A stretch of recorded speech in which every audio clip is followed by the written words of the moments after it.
Bonjour, je m'appelle Gabriel, j'ai 17 ans. Je suis là pour vous montrer les différentes bases du hockey et vous aider à perfectionner dans ce sport. Aujourd'hui, nous allons apprendre 3 différentes bases, le patin, les tirs et le freinage. Pour patiner, il va vous falloir des vêtements qui sont adéquats. Quand je parle d'adéquats, je parle des vêtements qui sont souples, qui vont vous permettre de bouger et qui ne vous empêcheront pas de faire un mouvement. Des vêtements qui sont chauds, parce qu'à l'extérieur, il fait généralement pas chaud. Et des vêtements qui ne prendront pas l'eau, puisque vous risquez de tomber régulièrement. Et si vous tombez et que les vêtements prennent l'eau et qu'il fait froid, vous allez attraper froid très rapidement. Le pire exemple que je peux vous donner, c'est des jeans. Les jeans sont serrés, ils vous empêchent de bouger. Aussitôt que vous tombez, ils prennent l'eau. Quand ils prennent l'eau, il fait froid, vous attrapez froid très rapidement. Puis, tout le monde sait que la base au hockey, c'est le patin.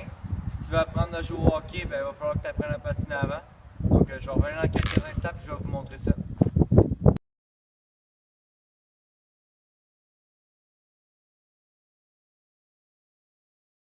Premièrement, il faut que vous soyez capable d'être stable en étant immobile sans tomber. Gardez votre équilibre parce que l'équilibre, c'est ce qui va être le plus important dans le patin. Si vous n'êtes pas capable, poussez-vous sur le côté de la balle et essayez de rester droite sans tomber. Ensuite de ça, pour patiner, il faut que vous fléchissez les genoux. Mettez plus de poids sur votre hockey au début, ça va vous aider à garder l'équilibre. Ensuite de ça, vous allez pousser d'une jambe vers l'arrière, une grande poussée large, et vous allez mettre votre équilibre tout sur la même jambe. Ensuite de ça, vous allez la ramener et vous allez faire la même chose mais de l'autre côté. Donc on regarde ça.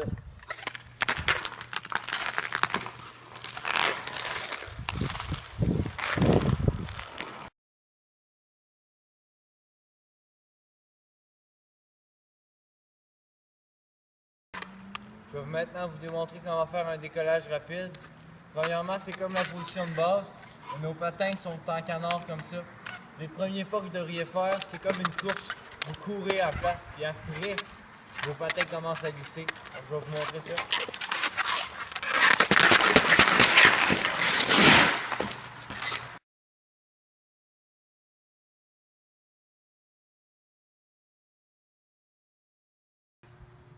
Bon, maintenant, je vais vous montrer un virage avec croisement. Ça va être un peu compliqué à expliquer, mais je vais faire de mon mieux. Quand vous virez, mettons, vers la gauche, la jambe extérieure qui va être votre jambe droite, quand elle va faire son croisé par-dessus la jambe intérieure va pousser vers l'extérieur pour donner une puissance. Ensuite, elle reprend sa position initiale, puis c'est la jambe extérieure qui fait sa poussée. Je vais vous montrer ça en vidéo, ça va être mieux pour vous de comprendre, puis en plus, je vais vous le faire en ralenti.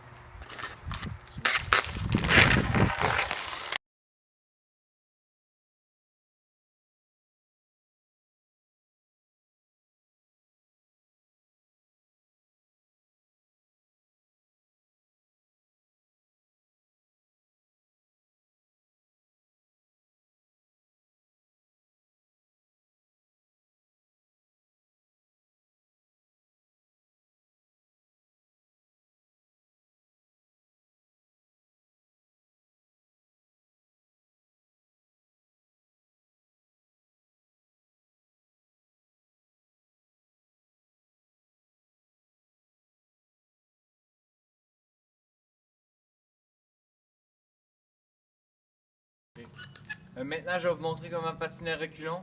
Ça va être simplement un C en alternance pour chaque patin. Donc, je vous montre ça, c'est quand même assez simple.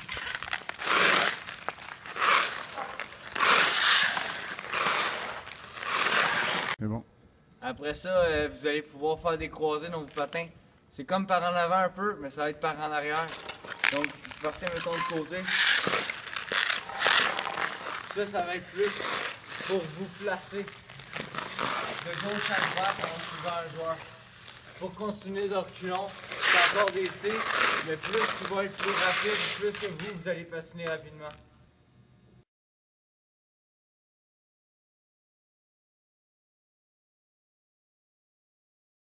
Pour les virages brusques, on avance notre jambe d'où est-ce qu'on désire tourner, on penche notre épaule et on pointe le hockey à l'intérieur.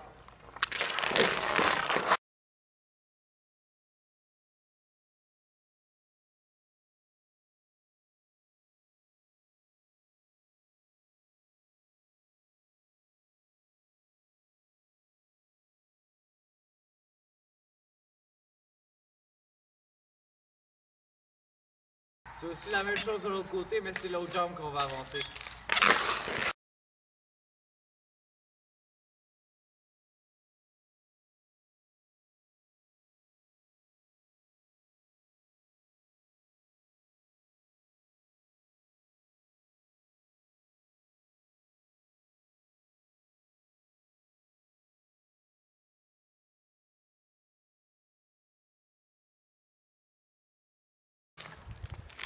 Pour le freinage par en avant, ça va être le côté qu'on freine, le patin va être en arrière. Par exemple, si je freine du côté droit, c'est mon patin droit en arrière. Si je freine du côté gauche, c'est mon patin gauche qui est en arrière. Donc, je vous montre ça dans quelques instants.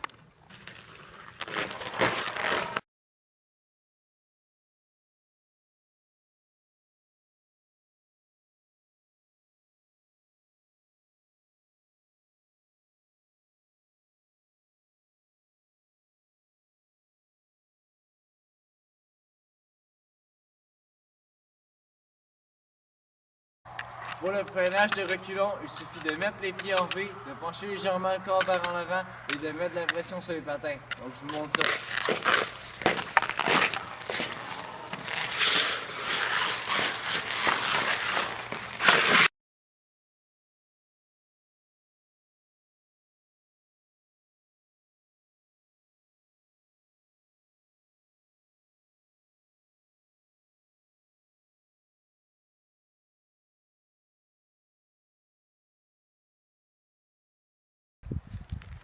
Pour un bon tir, il y a plusieurs facteurs qui rentrent en jeu. Premièrement, le flex du bâton, le transfert de poids et sa position. Le flex du bâton, c'est écrit sur le côté du bâton.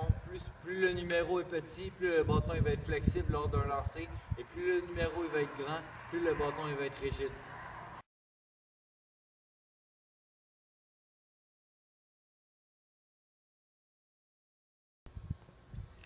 Pour le premier tir, on va commencer avec le tir régulier. Il y a deux positions pour ce tir-là. On va commencer par la position de côté au but. Premièrement, c'est important de mettre la rondelle en arrière de soi, pas en avant. Sinon, notre rondelle, on n'aura pas de puissance avec notre tir. Quand on la met en arrière, c'est important de faire un bon transfert de poids. Au début, notre poids est tout vers la jambe arrière. Puis de plus en plus que le tir va avancer, de plus en plus que notre poids va s'en aller vers en avant. C'est important d'avoir une bonne distance entre les mains. Puis c'est important de mettre du poids sur ton bâton quand tu vas faire la shot. C'est ça qui va te permettre d'avoir un lancer puissant. Donc on regarde ça.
Maintenant, je vais vous montrer comment faire un lancer frappé.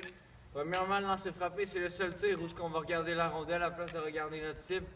Donc, premièrement, on se place de côté au but. Ça va être un lancer où on va se prendre un grand élan, qu'on va balayer la glace avant d'arriver à la rondelle. C'est important de mettre du poids sur le bâton lorsqu'on arrive sur la glace. C'est ça qui va faire fléchir le bâton et qui va donner une puissance à notre tir. Donc, je vous montre ça.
Le tir du poignet, ça va être comme le lancer frappé, mais on va se donner un moins gros élan.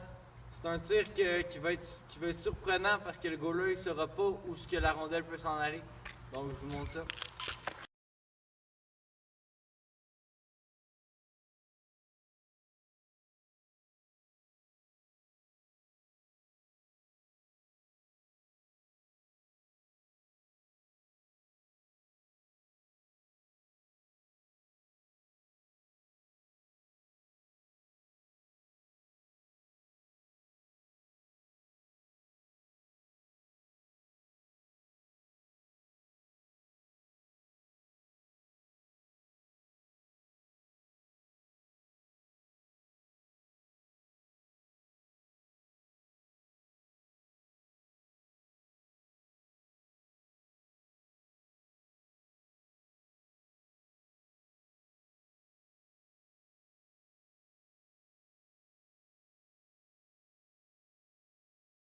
Pour les passes, les meilleures passes sont les passes balayées. On met la rondelle en arrière du corps, on balaye notre rondelle en regardant notre cible en même temps.